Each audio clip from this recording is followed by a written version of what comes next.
Келесі 1147 есебіміз саяхатшылар баруға тиісті А пунктіне дейінгі қашықтықтың түске дейін 74%-ын жүргенде жүрілмеген 65 километр қалды дейді.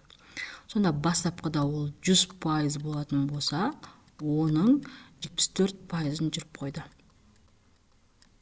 Ол бізде 26%-ға тең болады. Яғни қалған 26%. Енді 26%-ы 65-ке тең болса, бастапқы 100%-ды табу керекпіз.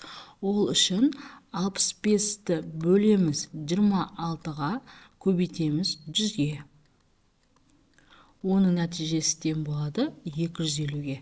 Сонда А пунктіне дейінгі қашықтық 250 километрге тең екен. 1148 есебіміз сатушы сатып алған көкөністің 14758 теңгесін сатып 6% зиян шекті. Ол көкөністің неше теңгеге сатып алған дейді. Бастапқыда барлығы 100% болатын, оның 6%-нан зиян шекті. Яғни 94%-ы бізде 14758 теңгеге тең. Енді бастапқы 100% табу керек.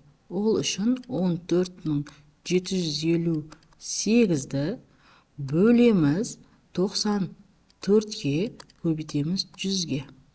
Оның нәтижесі тең болады 15700. Сонда ол бастапқыда 15700 теңгеге көкөніс сатып алған екен. Келесі 1149 есептің біріншісін шығарайық. Микрокалькуляторды пайдаланып санды табыңыздар деген. Яғни 12%-ы 10,18-ге тең болатын болса, бастапқы 100% табу керекпіз. Ол үшін калькуляторды пайдаланатын болса, 12%-ы бізде 10,18-ге тең болатын болса, ал оның 100%-ы бастапқы 90 санына тең болады екен. Келесі екіншісінде 15%-ы бізде 8,14-ге тең болатын болса, а оның бастапқы 100%-ы тең болады 56 санына.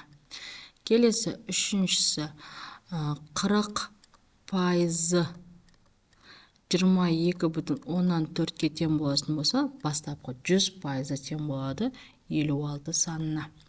Келесі төртіншісін шығарайық. 60%-ы 45-ке тең болатын болса, бастапқы 100%-ы тең болады 75 санына. Келесі бесіншісін шығарайық. 110%-ы 93,15-ке тең болатын болса, бастапқы 100%-ы 85-ке тең екен. Келесі алтыншысын шығарайық. 180%-ы 64,18-ге тең болатын болса, бастапқы 100%-ы 36-ға тең екен. Келесі 1150-ші есебіміз. Осыдан 3 жыл бұрын ағасы мен қарындасының жастарының қосындысы 15 жас болды. Ағасын біз X деп белгілейік, ал қарындасын Y деп белгілейік. Енді осыдан 3 жыл бұрын деп тұр. Яғни 3-ке азайтамыз. Яғни X-тен азайтамыз 3-ті, қосамыз, Y-тен азайтамыз 3-ті. Ол тең болады екен бізде 15 жасқа. Енді дәл қазіргі жастарының қосындысын білу үшін X қосылған Y деп осы нәтижені біліп аламыз. Сонда 15 болады, қасымыз -6 қосып жіберетін болсақ 21-ге тең болады. Яғни дәл қазіргі жастарының қосындысы 21-ге тең.